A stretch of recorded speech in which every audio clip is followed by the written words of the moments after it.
Vamos al texto bíblico para esta noche. Apocalipsis capítulo 2, versículo 7. Dice así: el que tiene oídos, oiga lo que el Espíritu dice a las iglesias. El que venciere, al que venciere, le daré a comer del árbol de la vida, el cual está en medio del paraíso de Dios. Interesante, yo siempre digo que esta mañana estaba diciendo en las dos iglesias donde prediqué, que si no hubiera Biblia, si no hubiera palabra de Dios, no habría predicación. La predicación existe porque existe palabra de Dios. Lo primero que el predicador tiene que hacer cuando llega al púlpito es abrir la palabra de Dios, porque el mensaje brota de la palabra de Dios, porque el predicador nada más es que un expositor de la palabra de Dios. Cuando un predicador viene y habla y allá por la mitad del sermón se acuerda de la Biblia, él no está exponiendo la palabra de Dios, porque el predicador no llega para hablar sus ideas, sus pensamientos. El predicador tiene el deber de decir lo que Dios está diciendo, y lo que Dios dice está escrito en su palabra. Ahora, en un versículo, cada palabra tiene sentido. Tú no puedes pasar por alto las cosas. Cada palabra tiene sentido. Entonces, mira, vamos a empezar a analizar esta promesa.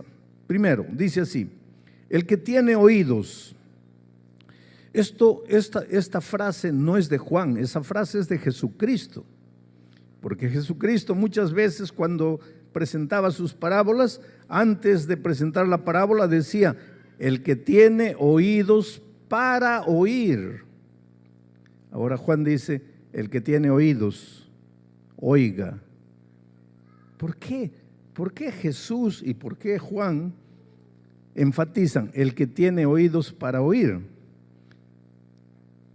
Con toda seguridad, porque hay gente que tiene oídos para cualquier cosa menos para oír. Hay gente que oye y no oye.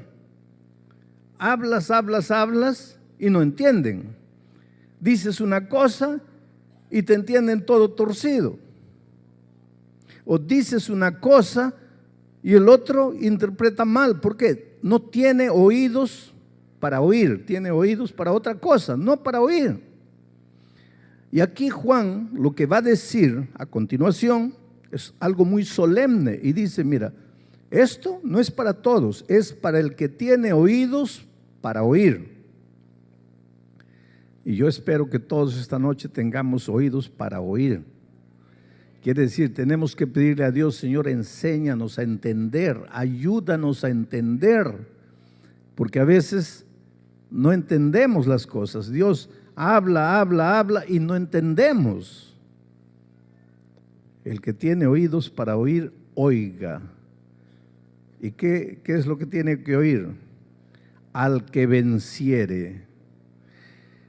Si tú agarras una concordancia bíblica y buscas en la concordancia bíblica la palabra vencedor, te vas a asustar con la cantidad de palabras que hay en la Biblia refiriéndose al vencedor, al que venciere, al que venciere, al que venciere. Ahora, querido, si la Biblia repite tantas veces la palabra al que venciere, al que venciere, al que venciere, es por una sola razón: la victoria es cierta.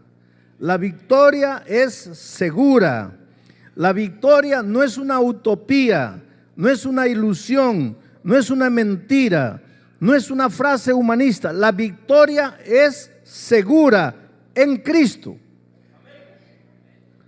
Por lo tanto, esta noche no hay nada que tú no puedas vencer si crees en la palabra del Señor Jesucristo.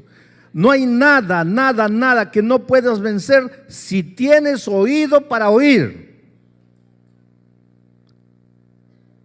Estaré predicando por alguna coincidencia a una persona que está esclavizada de algún hábito, de algún vicio, de algún hábito pernicioso que nadie sabe. La esposa no sabe, el esposo no sabe, los hijos no saben, nadie sabe. Solo tú y Dios. Y te sientes mal. Y te sientes perdido. ¿Y cuántas veces has llorado y has clamado a Dios? ¿Y cuántas veces te has preguntado, pastor, ¿será que algún día voy a vencer? Pues yo esta noche, en el nombre de Dios, levanto su palabra para decirte, la victoria es segura. La victoria no es una promesa abstracta, la victoria no es una ilusión, no es una utopía, es contundente. Eres vencedor en Cristo. Esta noche puedes ya salir de aquí cantando victoria. En el cielo los redimidos cantarán por los siglos de los siglos el himno de victoria.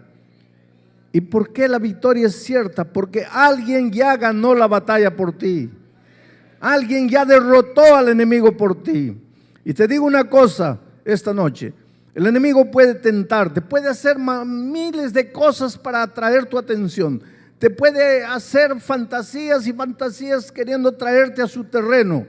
Tú simplemente párate y dile, tú puedes hacer lo que quieras para engañarme, para tentarme, pero quiero que sepas una cosa, tú estás derrotado. En la cruz del Calvario, Dios colocó una estocada final en el corazón del enemigo. Hoy día nosotros luchamos con un enemigo derrotado, un enemigo perdido, un enemigo que ya no tiene por qué ganarnos. Yo estaba predicando una noche así, en una iglesia más o menos así, y una señora ya dio un grito atrás, y toda la gente se volvió para mirarla, porque era un grito con una voz que no era una voz natural. Y de repente las personas se dieron cuenta que estaba poseída por el demonio. Y ella agarró un banco así, enorme banco de unos 6 metros, con una fuerza descomunal. Allá en Brasil, madera sólida, madera de ley. Ella levantó la manga así con una fuerza descomunal que no era fuerza de ella, porque ningún ser humano podría levantar una banca de esas. Y desde allá arrojó la banca para mí aquí. Y si yo no me retiro, la banca me golpea y me mata. Miren, la fuerza descomunal no era ella, era el demonio dentro de ella. Pero lo interesante es que la mujer vino arrastrándose por el suelo así, parecía una serpiente. Sus ojos inyectados en sangre, le salía espuma por la boca y venía arrastrándose, y la gente se asustó, pues se levantó, y yo miraba a todos los lados, ¿dónde están mis diáconos? Mis diáconos estaban corriendo por ahí, pero la mujer venía así arrastrándose, y hablaba una cosa y decía así, yo no te hago nada y tú vives persiguiéndome, te voy a matar. ¿Sabes, querido?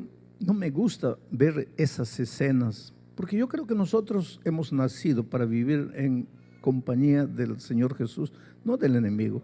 Eso me hace mal, ¿sabes? Yo me siento horrible, no me gusta ver una escena. He presenciado muchas escenas de esas a lo largo de mi ministerio. Y cuando vi que esa mujer avanzaba, pues yo cerré los ojos y dije, Dios mío, ahora, en este momento, es el momento en que vas a manifestar tu poder. Y finalmente, cuando la mujer llegó aquí, se desmayó. Pero esa noche, al pueblo que estaba medio asustado, yo les dije, hermanos, ¿están viendo esa escena triste?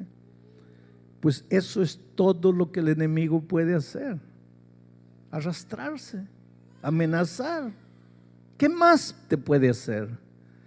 Y yo te digo esta noche, querido, el enemigo no te puede hacer nada. Y si te está amarrando, si te está esclavizando, ten presente que no hay nada en tu vida que no puedas vencer en el nombre del Señor Jesucristo. El otro día alguien me dice, pastor, yo cuando escucho predicar de la tierra nueva, del cielo, me emociono, pero al mismo tiempo me desespero porque, pastor, cuando contemplo mi vida, yo llego a la conclusión, yo no voy a llegar, pastor. Ay, usted no sabe lo que hay en mi vida. Yo no sé lo que hay en tu vida, pero yo sé que hay un Dios todopoderoso que ha prometido muchas cosas al vencedor. Y si ha prometido cosas al vencedor es porque la victoria no es ilusión, la victoria es cierta. Y esta noche puedes salir de aquí un victorioso si entregas tu corazón a Jesús. Si le dices, Señor, yo soy débil, yo no puedo, yo no tengo fuerzas, pero yo te abro mi corazón, entra en mí, en la persona de tu espíritu. Quiero que mi cuerpo sea el templo de tu espíritu, entra en mí. Y lo que yo no puedo hacer, hazlo tú por mí. La fuerza que yo no tengo, dámela tú. Y entonces vas a vivir la experiencia que Pablo dice, ya no vivo yo, ahora Cristo vive en mí. Y cuando tú sales por la calle, ya no eres tú el derrotado, aquel pobre hombre, pobre mujer que promete y no cumple. No. Ahora tú ya sales, Cristo vive en ti. Y Cristo no conoce derrota. Cristo es todopoderoso, vencedor de los siglos por los siglos. Ahora tú tienes que reclamar la victoria para ti en Cristo. Pero todo se resume a esa expresión, en Cristo. Estoy escribiendo la devoción matutina para el 2018 y el título de la lección va a ser En Cristo. Es incontable, son incontables los versículos de la Biblia que en Cristo, en Jesús, en Él, en Cristo. Todo el secreto está en Cristo. Mi pregunta es, ¿tú quieres la victoria? Porque tu hogar está destruido por causa de tu carácter y no puedes vencer tu carácter. Y tu carácter está destruyendo a tu esposa, a tus hijos. Y tú quieres cambiar de carácter, pero no puedes porque este carácter está ahí perturbándote la vida. Pues esta noche abre el corazón a Jesús y vas a ver que Jesús va a vivir en ti sus grandes obras de victoria. No hay nada que puedas hacer, que no puedas hacer si le entregas la vida a Jesús. El problema, ¿sabes cuál es el problema? Que tú quieres la victoria, tú quieres todas las maravillas, pero no entregas tu corazón a Jesús. Pastor, ¿y qué quiere decir entregar mi corazón a Jesús? Pues esta noche, cuando termine el mensaje, yo te voy a decir, ¿quieres abrirle el corazón a Jesús? ¿Quieres que Jesús entre en tu vida? Entonces levántate y ven aquí. Y en ese momento levántate y ven. No te quedes sentado, no te quedes con miedo, no vuelvas a la casa diciendo, ay, que tuve pena de ir adelante, ay, me dio miedo. ¿Miedo de qué? Jesucristo es todo en tu vida. ¿Tienes miedo de entregar el corazón a Jesús? ¿Por qué? Bueno, pero estoy empezando mi sermón recién, porque el texto dice así, al que venciere, le daré a comer del árbol de la vida, el cual está en medio del paraíso de Dios. El árbol de la vida. El árbol de la vida, queridos, estaba en el jardín del Edén. Adán y Eva comían del árbol de la vida y esa era garantía de vida eterna, porque el árbol de la vida, dice en Apocalipsis, vamos a leer ese texto más tarde, es para la sanidad de las naciones, para la vida eterna de los pueblos. Los que comen del árbol de la vida nunca morirán. Después de la entrada del pecado, ustedes saben que Adán y Eva tuvieron que salir del jardín del Edén. ¿Por qué? La propia Biblia explica. Dice, porque si se quedan, van a comer del árbol de la vida, porque está a la mano de ellos. Y si siguen comiendo el árbol de la vida, no van a morir. Pero ahora son pecadores. Iban a vivir eternamente, pecadores. Tú ya pensaste cómo sería la vida eterna con pecado. Tendrías que estar siempre despidiendo a tus seres queridos, siempre con cáncer, siempre con violencia, con injusticia, porque todo eso es consecuencia del pecado. Lo que nos anima hoy es saber que toda esta miseria del mundo va a acabar, que Cristo está volviendo y va a colocar un punto final al dolor, a la muerte, a la enfermedad, a la traición, al sufrimiento, a la desesperación. Jesús va a colocar un punto final en todo. Eso nos anima. Pero si el hombre hubiera tenido acceso después del pecado al árbol de la vida, no moriría y viviría eternamente sufriendo, eternamente vacío, eternamente desesperado. Eso no sería vida. Por eso Dios dijo no, para que no echen mano del árbol de la vida y sigan viviendo, van a salir del jardín del Edén. Porque te digo, después de la salida, después de la entrada del pecado, la muerte se ha transformado en una bendición para el ser humano.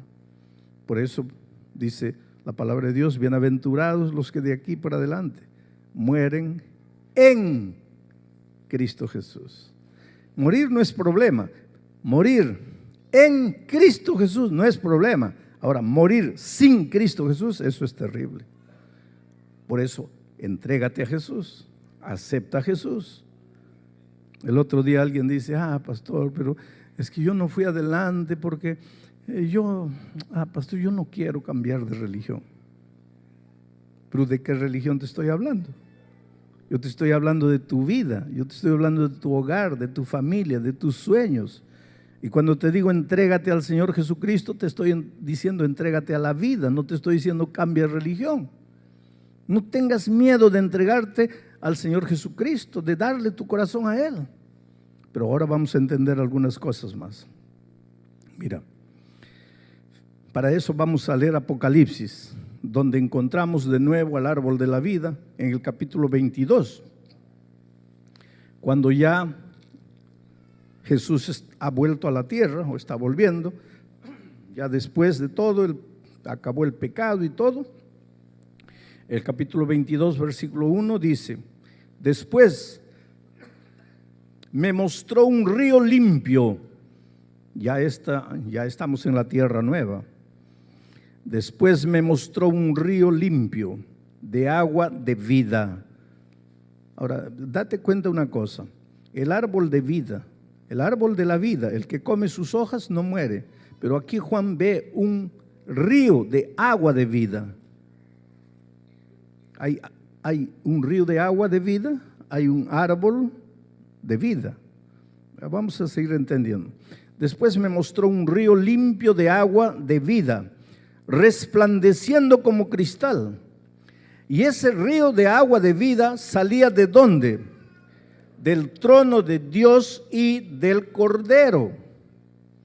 El río de agua de vida salía del trono de Dios y del Cordero. De ahí salía el río de agua de vida. ¿Y qué es lo que alimenta al árbol de la vida? El río del agua de la vida alimenta al árbol de la vida. El árbol de la vida no es árbol de la vida porque sus hojas son mágicas. No tiene ningún poder el árbol en sí. El árbol de la vida recibe vida del río, del agua de la vida. Y ese río del agua de la vida viene ¿de dónde? ¿Nace dónde? En el trono de Dios. En otras palabras, la vida no viene del árbol, la vida viene de Dios. La vida viene de Jesucristo. La vida viene del Cordero. Por eso, no te canses de predicar de Jesucristo. No te canses de enaltecer a Jesucristo. Él es la vida eterna. El árbol es un instrumento. El agua es un instrumento. Pero de donde viene la vida es del Cordero. No dijo Él: yo soy el camino, la verdad y la vida. Entonces, acepta a Jesucristo. Pero ¿qué pasa con nosotros los seres humanos? En lugar de pensar en Jesucristo, de entregar el corazón a Jesucristo, estamos más preocupados con el árbol de la vida. Cuando el árbol de la vida es un instrumento, porque el árbol de la vida recibe la vida del agua de la vida.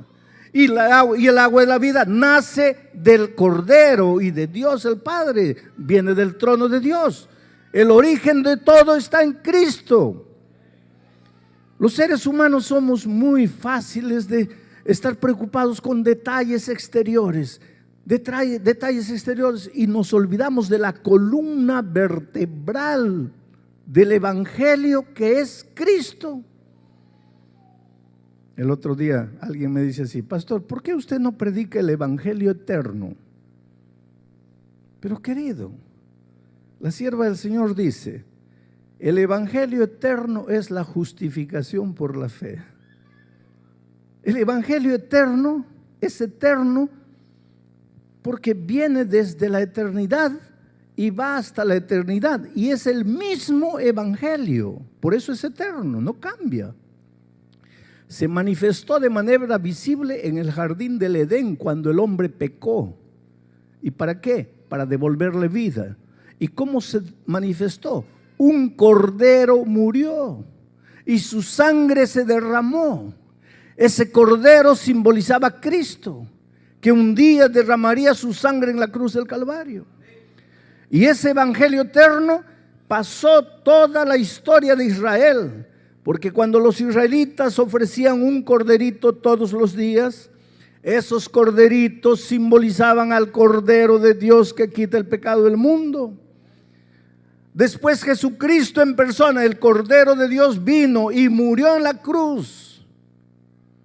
El evangelio eterno tiene como centro de su mensaje y de su predicación a Cristo Jesús. Por eso es evangelio. Cuando tú te sales de la columna vertebral y te pierdes en los detalles exteriores, estás olvidando lo que es el verdadero evangelio eterno. ¿Qué cosa es evangelio? Buenas nuevas. ¿Qué buenas nuevas? Es simple. Tú estás perdido. Tú no tienes fuerzas. Tú puedes intentarlo, pero nunca lo vas a lograr.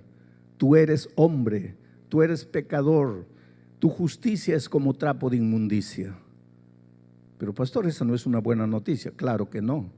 Pero el evangelio no se queda ahí. El evangelio viene y te dice: tú no puedes, pero Dios sí puede. Entonces, tercera noticia: ya que tú no puedes y Dios sí puede, entonces entrégate a Jesús. Ven a Jesús, ríndete a Jesús. Y yo te digo una cosa esta noche, querido: si tu hogar está destruido, si cuando llega la noche tú no puedes dormir, te revuelcas en la cama y te sientes perdido, si tienes problemas con tus hijos porque tus hijos han crecido y se han metido a las drogas, a la delincuencia, y tú no sabes qué hacer como padre, como madre para ayudarlos, si estás sin empleo, estás sin documentos, si estás atollado en deudas y para remate te enfermas y no tienes seguro de salud y los remedios son caros y no tienes dinero y ves a tu hijo sufriendo, enfermo, y no sabes cómo ayudarlo, yo tengo una buena noticia: ven a Jesús, entrégale tu vida a Jesús. Pastor, ¿ahí va a cambiar todo? Tal vez sí, tal vez no, pero con toda seguridad va a cambiar tu corazón. Ya no vas a vivir desesperado pensando se acabó la vida. No, no, la esperanza va a nacer en tu corazón, y con esa esperanza vas a ser capaz de enfrentar las luchas de la vida y vas a vencer. Por eso Apocalipsis dice: al que venciere. Porque vencedores son los que confiaron en Cristo. Vencedores son los que se entregaron a Jesús. Vencedores son los que se rindieron a Jesucristo. El árbol de la vida no es un árbol, es un instrumento. El verdadero árbol de la vida, la verdadera vida, viene de Jesús, del trono de Dios. Y cuando aquí en la promesa del Apocalipsis es: al que venciere le daré a comer del árbol de la vida, en realidad la promesa es la siguiente: al que venciere le voy a dar el privilegio de andar conmigo para siempre a mi lado. Por eso Juan en mismo Apocalipsis ve que en el cielo ve al Cordero de Dios y todos los redimidos siguiendo al Cordero. Y dice que lo siguen de día y de noche. ¿Por qué los siguen en el cielo de día y de noche? Porque en la tierra aprendieron a seguirlo de día y de noche. Si no aprendes a seguirlo en la tierra de día y de noche, ¿cómo lo vas a seguir en el cielo de día y de noche? Pero para seguirlo, primero tienes que rendirte, primero tienes que entregarte, primero tienes que decirle: Señor, yo creo en ti, yo te necesito en mi vida. Señor, enséñame. Ahora viene una pregunta: pero pastor, si Jesús está en el cielo, ¿cómo es que yo me entrego a Él? ¿Cómo es que yo vivo con Él? Porque Él está en el cielo. ¿Tengo que hacerlo solo en mi mente? No en tu mente. La vida cristiana no es vivir cosas en la mente, es experiencia práctica. Pero ¿cómo puedo entonces conocer quién es Jesús? ¿Cómo puedo saber quién es Jesús? ¿Cómo puedo cultivar el compañerismo con Él? Pues el propio Señor Jesucristo, hablando de su palabra, dijo así: escudriñad las Escrituras. ¿Por qué? Porque a vosotros os parece que en ellas tenéis, ¿qué cosa? ¿Qué cosa? La vida eterna. ¿Y para qué comerás de las hojas del árbol de la vida en el cielo? Para tener vida eterna. ¿Y de dónde viene esa vida eterna? No de la hoja, ni del agua, del trono, del propio Cristo. ¿Quieres tener un encuentro con Cristo? Entonces, en esta tierra, ¿qué es lo que tienes que hacer? Escudriñar las Escrituras. Porque a vosotros os parece que en ellas tenéis la vida eterna, y ellas son las que dan testimonio ¿de quién? De Cristo. Todo es simple en la vida cristiana. Toma la palabra de Dios, estúdiala. Vuelvo a repetir, yo encuentro gente que me dice: sí, pero pastor, es que yo no quiero estudiar la Biblia porque no quiero cambiar de religión. No tienes que cambiar de religión. La Biblia no es para cambiar de religión. Ah, no, pastor, no. Es para cambiar de vida, cambiar de vida. Y cuando cambias de vida, lógicamente que hay muchas cosas que cambian en tu vida, hasta la religión puede cambiar, pero tu propósito no es el cambio de religión, es el cambio de vida. Yo encuentro gente desesperada, gente que quiere suicidarse, gente que no sabe qué hacer, gente perdida, gente destruida. Un día encontré en el Brasil una persona que había intentado suicidio. Mira, pobrecito. Pensaba que la vida no tenía sentido, que la vida había acabado para él, que Dios se había olvidado, que nada le daba resultado en la vida. Se arrojó del 7º piso. Era para morir. Y el pobre no muere. Se queda parapléjico para el resto de la vida. Es decir, ahora él desesperado dice: ahora ni matarme más puedo, porque ya no puede moverse. Es decir, ni el intento de morir le resultó, nada le resultaba a él. Y ahora tiene que depender de los otros, no puede moverse. Y en esas circunstancias le llega la palabra de Dios. Y en esas circunstancias acepta al Señor Jesucristo como su Salvador. Un hombre orgulloso, un hombre incrédulo, un hombre que nunca quiso escuchar la palabra de Dios, ahora en el dolor, en la incapacidad, no le resta otro camino.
tiene un plan tan bonito para tu vida. El otro día, una chica me dice, no tenía más de 22 años, pastor, no diga eso.